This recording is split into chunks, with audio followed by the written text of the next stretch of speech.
ಅಬ್ಬಬ್ಬಬ್ಬಬ್ಬಬ್ಬಬ್ಬಬ್ಬಬ್ಬ ಇಲ್ಲಿ ನಿಜವಾಗ್ಲೂ ಸಾಂಬಾರು ಘಮ ಘಮ ಘಮ ಘಮ ಅಂತ ಹಂಗೆ ಮೂಗಿಗೆ ಹೊಡಿತಾ ಇದೆ ಇವತ್ತು ನನಗೆ ಇಲ್ಲಿ ನಿಜವಾಗ್ಲೂ ಇಲ್ಲಿ ಇರ್ತಕ್ಕಂಥ ಎಲ್ಲ ಐಟಮ್ಸ್ ಗಳು ರೆಡಿ ಆಗ್ಬಿಟ್ಟಿದೆ. 10,000 ಜನಕ್ಕೆ ಇವತ್ತು ಬಾಳೆ ಎಲೆ ಊಟವನ್ನು ಇಲ್ಲಿ ಬಡಿಸಲಾಗ್ತಾ ಇದೆ. ನೋಡಿ, ಕೊನೆ ಗಳಿಗೆಯಲ್ಲಿ ಅನ್ನವನ್ನು ಕೂಡ ಬಸಿಯುವಂತ ಕೆಲಸ ನಡೀತಾ ಇದೆ. ಆಲ್ಮೋಸ್ಟ್ ಎಲ್ಲ ಎಲ್ಲ ಪದಾರ್ಥಗಳು ಸ್ವೀಟ್ ಆಗಿರ್ಬೋದು, ಖಾರ ಆಗಿರ್ಬೋದು, ಸಾಂಬಾರ್ ಆಗಿರ್ಬೋದು, ಪ್ರತಿ ಒಂದು ಐಟಮ್ಸ್ ಗಳು ಕೂಡ ಘಮ ಘಮ ಘಮ ಘಮ ಘಮ ರುಚಿಕರವಾದಂತ ಎಲ್ಲ ಅಡುಗೆಗಳು ಕೂಡ ರೆಡಿ ಆಗ್ಬಿಟ್ಟಿದೆ. ಬರೋಬ್ಬರಿ 10,000 ಜನಕ್ಕೆ ಬಾಳೆ ಎಲೆ ಊಟ, ಬಾಳೆ ಎಲೆಯಲ್ಲಿ ಊಟವನ್ನ ಬಡಿಸ್ತಾ ಇದ್ದಾರೆ. ಇದು ಎಲ್ಲಿ, ಹೇಗೆ, ಇದೆಲ್ಲವನ್ನು ಕೂಡ ತಿಳಿಸ್ಕೊಡ್ತೇನೆ. ಹಾಗೆ ಇಲ್ಲಿರ್ತಕ್ಕಂಥ ಒಬ್ಬ ಮುಖ್ಯಸ್ಥರನ್ನ ಹುಡ್ಕಾಡ್ತಾ ಇದ್ದೀನಿ. ಎಸ್, ಅವರನ್ನು ಕೂಡ ಮಾತಾಡಿಸ್ತೀನಿ. ಯಾಕೆ ಇಲ್ಲಿ ಇವತ್ತು 10,000 ಜನಕ್ಕೆ ಬಾಳೆ ಎಲೆ ಊಟವನ್ನ ಹಾಕ್ತಾ ಇದ್ದೀರಾ ಅಂತ ಕೇಳುವಂತ ಒಂದು ಕೆಲಸವನ್ನು ಕೂಡ ಮಾಡ್ತೇನೆ. ನಿಜವಾಗ್ಲೂ ಕರ್ನಾಟಕ ನಿಜವಾಗ್ಲೂ ಒಂದು ಕರ್ಮಭೂಮಿ. ಜನಗಳ ಮನಸ್ಸಿನಲ್ಲಿ ಏನಾದ್ರೂ ಇರ್ಲಿ ಗುರು, ಆದ್ರೆ ಅನ್ನದಾನ ಮಾಡೋದ್ರಲ್ಲಿ ಸಾವಿರಾರು ಜನಕ್ಕೆ, ಲಕ್ಷಾಂತರ ಜನಕ್ಕೂ ಕೂಡ ಅನ್ನದಾನ ಮಾಡೋದ್ರಲ್ಲಿ ನಮ್ಮ ಕರ್ನಾಟಕದವರು ನಿಜವಾಗ್ಲೂ ಎತ್ತಿದ ಕೈ ಅಂತ ಹೇಳ್ಬಹುದು. ಇದು ಆಕ್ಚುಲಿ ಎಲ್ಲಿ ಅಂತ ತುಂಬಾ ಜನಕ್ಕೆ ಕ್ವಶನ್ ಇರುತ್ತೆ, ಎಲ್ಲಿ 10,000 ಜನಕ್ಕೆ ಊಟವನ್ನ ಬಡಿಸ್ತಾ ಇದ್ದಾರೆ ಅಂತ. ಎಸ್, ಅದನ್ನು ಕೂಡ ತಿಳಿಸುವಂತ ಕೆಲಸ ಇವಾಗ ನಾನು ಮಾಡ್ತೇನೆ. ಇದು ಆಕ್ಚುಲಿ ಜಯನಗರ 4ನೇ ಬ್ಲಾಕ್ ನಲ್ಲಿ ವಿನಾಯಕ ದೇವಸ್ಥಾನ ವಾರ್ಷಿಕೋತ್ಸವ ನಡೀತಾ ಇದೆ. ಆಕ್ಚುಲಿ ನಾನು ಹೇಳೋದಕ್ಕಿಂತ ಇಲ್ಲಿಯ ಒಬ್ಬ ಮುಖ್ಯಸ್ಥರು ಸಿಕ್ಕಿದ್ದಾರೆ ನನಗೆ. ಅವರನ್ನ ಆಕ್ಚುಲಿ ನಿಮ್ಮಲ್ಲಿ ಏನೇನು ಕ್ವಶನ್ಗಳಿವೆ ಎಲ್ಲ ಕ್ವಶನ್ಗಳನ್ನು ಕೂಡ ಅವ್ರಿಗೆ ನಾನು ಕೇಳ್ತೇನೆ. ಬನ್ನಿ ಇವಾಗ ಸೀದಾ ಅವ್ರನ್ನೇ ಮಾತಾಡ್ತೀನಿ. ಜಯ ಗಣೇಶ, ಎಲ್ರಿಗೂ ನಮಸ್ಕಾರ. ನಮ್ಮ ಜಯನಗರ 4ನೇ ಬಡಾವಣೆ, ವಜ್ರ ಕವಚಧಾರಿ, ವಜ್ರ ಕಿರೀಟಧಾರಿ, ಜಯನಗರದ ಮತ್ತು ಬೆಂಗಳೂರು ನಗರದ ಅತ್ಯಂತ ಶ್ರೀಮಂತ ಗಣಪತಿಯಾಗಿರುವಂತಹ ಜಯನಗರ 4ನೇ ಬ್ಲಾಕ್ನ ವಿನಾಯಕ ದೇವಸ್ಥಾನದ 49ನೇ ವಾರ್ಷಿಕೋತ್ಸವ ಇವತ್ತು ನಡೀತಾ ಇದೆ. ನಾವು ಮುಂದಿನ ವರ್ಷ 50ನೇ ವರ್ಷಕ್ಕೆ ಕಾಲಿಡ್ತಾ ಇದ್ದೀವಿ. ಬಹಳ ವಿಜೃಂಭಣೆಯಿಂದ ಪ್ರತಿ ವರ್ಷ ವಾರ್ಷಿಕೋತ್ಸವ ಮತ್ತೆ ಗಣೇಶೋತ್ಸವ ಎರಡನ್ನೂ ಆಚರಿಸ್ತೀವಿ. ಇಲ್ಲಿ ನಡೆಯುವಂತ ವಿವಿಧ ರೀತಿಯ ಅಲಂಕಾರಗಳು ಮತ್ತೆ ವಿವಿಧ ರೀತಿಯ ದೇವರಿಗೆ ಅಭಿಷೇಕ ಅರ್ಚನೆಗಳು ಬೇರೆ ಎಲ್ಲೂ ಬೆಂಗಳೂರಿನಲ್ಲಿ ನಡೆಯೋದಿಲ್ಲ. ಅಷ್ಟು ಚೆನ್ನಾಗಿ, ಅಷ್ಟು ವಿಧಿವತ್ತಾಗಿ ನಡೀತದೆ. ಇದೇ ನಮ್ಮ ಕೋಟ್ಬಾ ಗಣೇಶ ದೇವಸ್ಥಾನದ ವಿಶೇಷ. ಅಂದಾಜು 8ರಿಂದ 10,000 ಜನಕ್ಕೆ ನಾವು ಅನ್ನದಾನದ ವ್ಯವಸ್ಥೆಯನ್ನು ಮಾಡಿದ್ದೀವಿ. ಇವಾಗ 12 ಗಂಟೆಯಿಂದ ಪ್ರಾರಂಭ ಆಗಿ ಸಾಯಂಕಾಲ 5 ಗಂಟೆವರೆಗೂ ನಡೀತಾನೆ ಇರ್ತದೆ.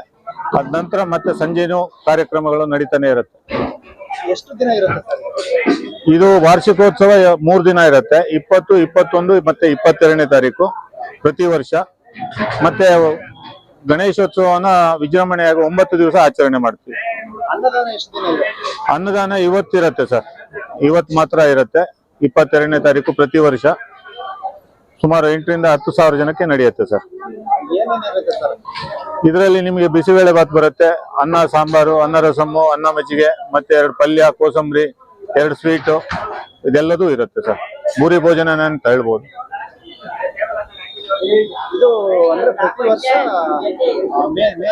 ಪ್ರತಿ ವರ್ಷ ಮೇ 22ನೇ ತಾರೀಕು ಈ ಕಾರ್ಯಕ್ರಮ ನಡೆಯುತ್ತೆ ಸರ್. ಇದರಲ್ಲಿ ನಮ್ಗೆ ಇನ್ನೊಂದು ಈ ಗಣೇಶನ ವಿಶೇಷ ಅಂತ ಹೇಳಿದ್ರೆ, ಇಲ್ಲಿ ನಾವು ವಾರ್ಷಿಕೋತ್ಸವದ ದಿವಸ ಯಾವುದೇ ರೀತಿಯ ಧಾರ್ಮಿಕ ಆಚರಣೆಗಳ ಜೊತೆಗೆ ಮತ್ತೆ ದಿನಾಂಕ ನಿಗದಿಪಡಿಸಿರೋದ್ರಿಂದ ಅದರಲ್ಲಿ ಅಮಾವಾಸ್ಯೆ ಬರ್ಬೋದು, ಹುಣ್ಣಿಮೆ ಬರ್ಬೋದು, ಯಾವುದೇ ದಿನ ಬರ್ಬೋದು. ಮೇ 22 ನಾವು ಫಿಕ್ಸ್ ಮಾಡ್ಕೊಂಡಿದ್ದೀವಿ. ಎಲ್ಲರೂ ಭಕ್ತಾದಿಗಳಿಂದನೇ ನಡೆಯುವಂಥದ್ದು. ದೇವಸ್ಥಾನದ ಎಲ್ಲಾ ಕಾರ್ಯಕ್ರಮಗಳು ಭಕ್ತಾದಿಗಳಿಂದನೇ ನಡೆಯುವಂಥದ್ದು. ಮುಂಚೆ ಇದಕ್ಕೆ ಆಡಳಿತ ಮಂಡಳಿ ಅಂತಿತ್ತು. ನಂತರ ಮುಜರಾಯಿ ಇಲಾಖೆ ಹೋದ್ಮೇಲೆ ಮುಜರಾಯಿ ಇಲಾಖೆಯ ಮಾರ್ಗದರ್ಶನದಂತೆ ನಡೀತಾ ಇದೆ ಸರ್. ಸರ್, ಇದು ಭಕ್ತಾದಿಗಳು ಕೊಡುವಂಥದ್ದು. ಯಾವುದೇ ಖರ್ಚಿನ ಬಾಬತ್ತು ಯಾವುದು ಲೆಕ್ಕ ಯಾರು ಇಡೋದಿಲ್ಲ. ಈ ತರ ಪ್ರೋಗ್ರಾಮ್ ಅಂತ ಹೇಳಿದಾಗ ಅವ್ರವ್ರಾಗೆ ಒಬ್ರು ಅಕ್ಕಿ ತಂದು ಕೊಡ್ತಾರೆ, ಒಬ್ರು ಬೇಳೆ ತಂದು ಕೊಡ್ತಾರೆ, ಒಬ್ರು ಎಣ್ಣೆ ತಂದು ಕೊಡ್ತಾರೆ, ಒಬ್ರು ಬಾಳೆ ಎಲೆ ನನ್ ಲೆಕ್ಕ ಅಂತಾರೆ. ಈ ತರದ ಎಲ್ಲಾ ವ್ಯವಸ್ಥೆಗಳು ಭಕ್ತಾದಿಗಳೇ ಮಾಡ್ತಾರೆ ಸರ್. ಎಷ್ಟು ವರ್ಷಗಳಿಂದ? ಸರ್, ಇದು 49ನೇ ವರ್ಷ ನಡೀತಾ ಇರೋದು ಸರ್. ಎಸ್, ಹಲವಾರು ಪ್ರಶ್ನೆಗಳಿಗೆ ನಿಮ್ಮಲ್ಲಿ ಏನೇನು ಪ್ರಶ್ನೆಗಳಿದೋ ಆ ಎಲ್ಲ ಪ್ರಶ್ನೆಗಳಿಗೂ ಕೂಡ ಇವತ್ತು ಆನ್ಸರ್ ಅನ್ನು ನಾನು ಕಂಡುಕೊಂಡಿದ್ದೇನೆ ಇವರ ಬಳಿ. ನಿಜವಾಗ್ಲೂ ಇದು ಜಯನಗರ 4ನೇ ಬ್ಲಾಕ್ ನಲ್ಲಿ ಇರ್ತಕ್ಕಂಥ ವಿನಾಯಕ ಸ್ವಾಮಿ ದೇವಸ್ಥಾನ. ಬೆಳಿಗ್ಗೆಯಿಂದನೂ ಕೂಡ ಇಲ್ಲಿ ಹಲವಾರು ಪೂಜಾ ಕಾರ್ಯಕ್ರಮಗಳು ನಡೆದಿದೆ, ಹೋಮ ಹವನಗಳು ಕೂಡ ನಡೆದಿದೆ. ಇವಾಗ ನೋಡಿ, ಭಕ್ತರು ಆಕ್ಚುಲಿ ಬೆಳಿಗ್ಗೆಯಿಂದನೂ ಭಕ್ತರು ಬಹಳ ಜನ ಇಲ್ಲಿ ಬಂದಿದ್ರು. ಇವಾಗ್ಲೂ ಕೂಡ ಸಾಲುಗಟ್ಟಿ ಭಕ್ತರು ಇಲ್ಲಿಗೆ ಬರ್ತಾನೆ ಇದ್ದಾರೆ. ಅಂದ್ರೆ ಇವತ್ತು 12 ಗಂಟೆಗೆ ಸ್ಟಾರ್ಟ್ ಮಾಡಿದ್ದಾರೆ ಇಲ್ಲಿ. ಏನು ಊಟದ ಒಂದು ವ್ಯವಸ್ಥೆಯನ್ನ ಇಲ್ಲಿ ದೇವಸ್ಥಾನ ಒಳಗಡೆ ಬಂದು ಇಲ್ಲಿ ಪೂಜೆ ಮಾಡಿಸ್ಕೊಳ್ತಕ್ಕಂಥವ್ರು ಪೂಜೆ ಮಾಡಿಸ್ಕೊಳ್ತಾ ಇದ್ದಾರೆ. ಹೊರಗಡೆ ಇಲ್ಲಿ ಪೂಜೆ ಮಾಡಿಸ್ಕೊಂಡು ಹೊರಗಡೆ ಇಲ್ಲಿ ದೇವರ ಪ್ರಸಾದ ಹೊಟ್ಟೆ ತುಂಬಾ ಊಟ ಮಾಡಬಹುದು. ಪ್ರಸಾದ ಅಂದ್ರೆ ಏನೋ ಚಿಕ್ಕದಾಗಿ ಕೊಡ್ತಾರೆ ಅಂತ ಏನಿಲ್ಲ, ಹೊಟ್ಟೆ ತುಂಬಾ ನಿಮ್ಗೆ ಎಷ್ಟು ಬೇಕಷ್ಟು ಕೇಳಿ ಇಲ್ಲಿ ಊಟವನ್ನ ಮಾಡಬಹುದು. ಇಲ್ಲಿ ಇವತ್ತು ಸಾವಿರಾರು ಜನ, ನಾನು ಆಗ್ಲೇ ಕೇಳಿದೆ, ಸುಮಾರು 8,000 to 10,000 ಜನ ಇವತ್ತು ಇಲ್ಲಿ ಊಟವನ್ನ ಮಾಡುವಂತ ಒಂದು ಕಾರ್ಯಕ್ರಮವನ್ನ ಹಮ್ಮಿಕೊಳ್ಳಲಾಗಿದೆ. ಇದು ಜಯನಗರ ಅಂದ್ರೆ ಕರ್ನಾಟಕದ ಬೆಂಗಳೂರಿನಲ್ಲಿ ಇರ್ತಕ್ಕಂಥ ಜಯನಗರ 4ನೇ ಬ್ಲಾಕ್ ನಲ್ಲಿ ಈ ಒಂದು ವಾರ್ಷಿಕೋತ್ಸವ ಅಂದ್ರೆ. ಆಮೇಲೆ ಇನ್ನೊಂದು ಇಲ್ಲಿ ನಾವು ಕೇಳ್ಪಟ್ವಿ, ಅವರೇ ಹೇಳಿದ್ರು ಪ್ರತಿ ವರ್ಷ ಅಂದ್ರೆ ಮೇ 22ನೇ ತಾರೀಕು ಇಲ್ಲಿ ಕಾರ್ಯಕ್ರಮ ಪ್ರತಿ ವರ್ಷ ನಡೆಯುತ್ತೆ ಅಂತ ಅವರು ಹೇಳಿದ್ದಾರೆ. ನಿಜವಾಗ್ಲೂ ನನಗೆ ಅನ್ಸುತ್ತೆ ಇಂಥವೆಲ್ಲ ನೋಡಿದಾಗ ನಿಜವಾಗ್ಲೂ ನಮ್ದು ಎಂತ ಅದ್ಭುತವಾದ ಭೂಮಿಯಪ್ಪ, ಎಂತ ಕರ್ಮ ಭೂಮಿಯಪ್ಪ ನಮ್ದು, ಎಂತ ಪುಣ್ಯ ಭೂಮಿಯಪ್ಪ ನಮ್ದು ಅಂತ ನಿಜವಾಗ್ಲೂ ಕೂಡ ನನಗೆ ಅನ್ನಿಸ್ತು. ಯಾಕೆಂತಂದ್ರೆ ನಾನು ಹೇಳಿದೆ, ಒಂದು ವರ್ಗದ ಜನಕ್ಕೆ, ಎಷ್ಟೋ ವರ್ಗದ ಜನಕ್ಕೆ ನಮ್ಮ ಕರ್ನಾಟಕದಲ್ಲಿ ಈ ರೀತಿಯಾಗಿ ಒಂದು ಒಳ್ಳೊಳ್ಳೆ ಕೆಲಸಗಳು ಮಾಡ್ತಾ ಇರತಕ್ಕಂಥದ್ದು ಎಷ್ಟೋ ವರ್ಗದ ಜನಕ್ಕೆ ಗೊತ್ತಿರೋದೇ ಇಲ್ಲ, ಆಯ್ತಾ. ಇನ್ನು ತುಂಬಾ ವರ್ಗದ ಜನ ಆಲ್ಮೋಸ್ಟ್ ಇಂಥ ಕೆಲಸಗಳನ್ನು ಕೂಡ ಅವರವರ ಊರುಗಳಲ್ಲಿ ಅವರವರ ಏರಿಯಾಗಳಲ್ಲಿ ಮಾಡ್ತಾ ಇರ್ತಾರೆ. ಇಲ್ಲೂ ಕೂಡ ಇವತ್ತು ಜಯನಗರದಲ್ಲಿ ಇರ್ತಕ್ಕಂಥ ವಿನಾಯಕ ಸ್ವಾಮಿಯ ಒಂದು ದೇವರ ಸನ್ನಿಧಾನದಲ್ಲಿ ದೊಡ್ಡ ಮಟ್ಟದಲ್ಲಿ ಒಂದು ಪೆಂಡಲ್ ಅನ್ನ ಹಾಕಿ ಇಲ್ಲೂ ಕೂಡ ಇವತ್ತು ಇಂಥ ಒಂದು ಅದ್ಭುತವಾದ ಕೆಲಸವನ್ನ ಮಾಡಿದ್ದಾರೆ. ಇಂಥ ಒಂದು ಕೆಲಸಗಳಿಗೆ ನಿಜವಾಗ್ಲೂ ನಾವು ಯಾವತ್ತೋ ಚಿರಋಣಿ ಆಗಿರ್ಬೇಕು. ಇಂಥ ಕೆಲಸಗಳನ್ನ ನಾವು ಗೌರವಿಸಬೇಕು, ಇಂಥ ಕೆಲಸಗಳನ್ನ ನಾವು ಎತ್ತಿ ಹಿಡಿಬೇಕು. ಯಾಕೆಂದ್ರೆ ನಾನು ಇವತ್ತು ಈ ಒಂದು ದೇವಸ್ಥಾನಕ್ಕೆ ಬಂದಾಗ ನನ್ಗೆ, ಯಾಕೆಂದ್ರೆ ಈಗ ಕೇಳಬಹುದು, ಏನಿದು ಎಲ್ಲಾ ಏರಿಯಾಗಳಲ್ಲೂ ಮಾಡ್ತಾರೆ ಅಲ್ವಾ? ಎಲ್ಲಾ ಏರಿಯಾಗಳಲ್ಲೂ ಮಾಡ್ತಾರೆ, ಆದ್ರೆ ಇಲ್ಲಿ ಆಲ್ಮೋಸ್ಟ್ ಇವರೇ ಹೇಳಿದ್ರು ಕೆಲವೊಂದು ಕಾರ್ಯಕ್ರಮಗಳು ಇಲ್ಲಿ ವಿಭಿನ್ನವಾಗಿರ್ತವೆ. ಆದ್ರೆ ಎಲ್ಲಾ ಕಡೆನೂ ಇಂಥ ಅದ್ಭುತವಾದ ಒಂದು ಕಾರ್ಯಕ್ರಮವನ್ನ ಮಾಡಕ್ ಆಗಲ್ಲ ಎಲ್ಲಾ ಕಡೆನೂ, ಆಯ್ತಾ.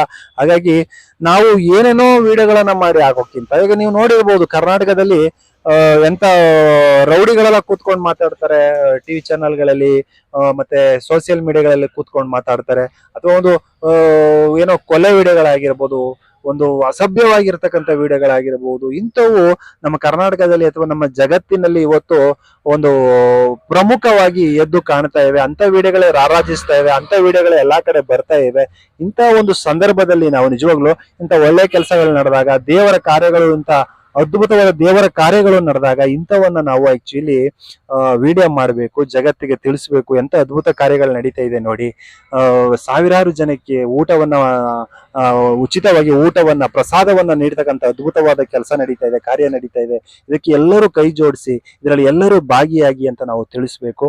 ನಮ್ಮ ಮೀಡಿಯಾದವರ ಕೆಲಸ ಅದಾಗಿರುತ್ತೆ.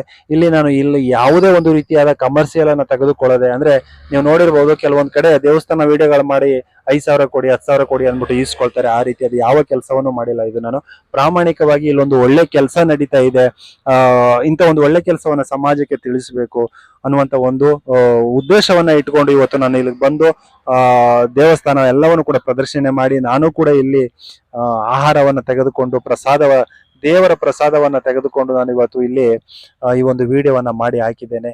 ಇಂಥ ವಿಡಿಯೋ ಹಲವಾರು ವಿಡಿಯೋಗಳನ್ನ ಮುಂದಿನ ದಿನಗಳಲ್ಲಿ ನಾನು ಮಾಡಿ ಹಾಕ್ಬೇಕು ಅಂತ ಅನ್ಕೊಂಡಿದ್ದೀನಿ. ಯಾಕೆಂದ್ರೆ ನಾನು ಹೇಳದ್ನಲ್ಲ ಅವಾಗ್ಲೇ, ಎಂತೆಂಥೋ ವಿಡಿಯೋಗಳು ಪ್ರಾಮುಖ್ಯತೆಗೆ ಬರೋದಕ್ಕಿಂತ ಇಂಥ ಒಳ್ಳೆ ವಿಡಿಯೋಗಳು ಬರಬೇಕು ಅನ್ನೋದಷ್ಟೇ ನನ್ನ ಉದ್ದೇಶ. ನಮಸ್ಕಾರ.